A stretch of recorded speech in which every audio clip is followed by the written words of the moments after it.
দীর্ঘদিন ধরে বন্ধ চট্টগ্রামের ফটিকছড়ি উপজেলার তকিরহাট সমিতির হাট সড়কের উন্নয়ন কাজ। নির্মাণাধীন কালভার্টের কাজও থেমে থাকায় চরম দুর্ভোগে স্থানীয়রা। প্রতিনিয়ত ভোগান্তি সয়ে চলাচল করতে হচ্ছে। রাস্তার কাজ দ্রুত শেষ করার দাবি জনসাধারণের। শাহনেওয়াজ নাজিমের রিপোর্ট, জানাচ্ছেন শাশ্বতী সরকার।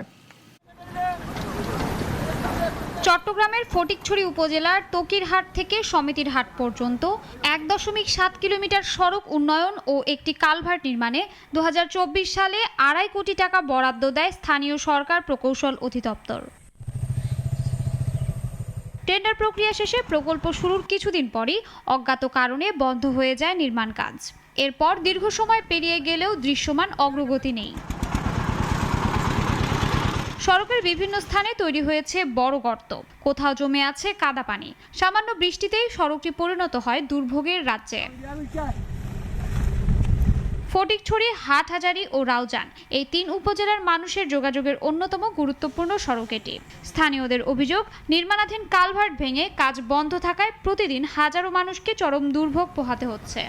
আজকে 2 বছর হয়ে গেছে, পার হয়ে গেছে, কিছু কোনো সংস্কার করছে না। কিছুদিন আগে আমার মাদ্রাসার একটা অটো গাড়ি এই কালভার্ট ভাঙা হওয়ার কারণে পড়ে গেছে।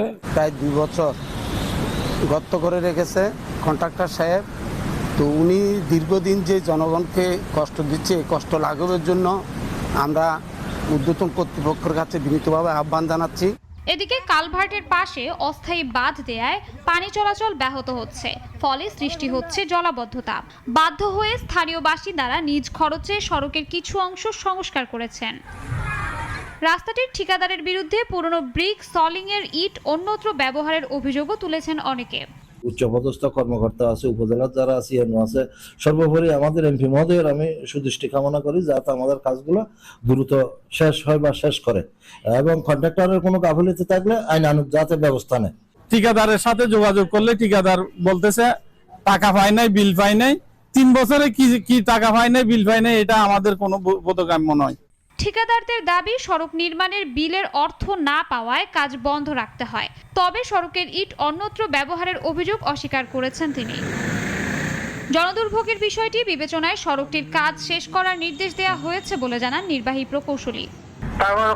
সেটা বড় কথা না, আমার জনদুর্ভোগ দিতে আমি খুব স্ট্রিক্টলি বলে দিচ্ছি, এবং তাকে লোক লাগাইছি কিনা আমার চেয়ারম্যান সাহেবের মাধ্যমে আমাকে কি সে তো আবার বলতে পারে আমি লোক লাগাইছি, সেই জন্য বলতেছি চেয়ারম্যান সাহেবের মাধ্যমে আমাকে সত্যতা করে ফোন দিয়ে দিচ্ছি। আমি স্ট্রিক্টলি মনিটরিং করতেছি। 1 সপ্তাহ আপনি দেখেন, কালকে পরশুর মধ্যে কাজ লাগাবে, কালকে যদি বলে কালকে হয়তো মিস্ত্রি নাও পেরে পারে।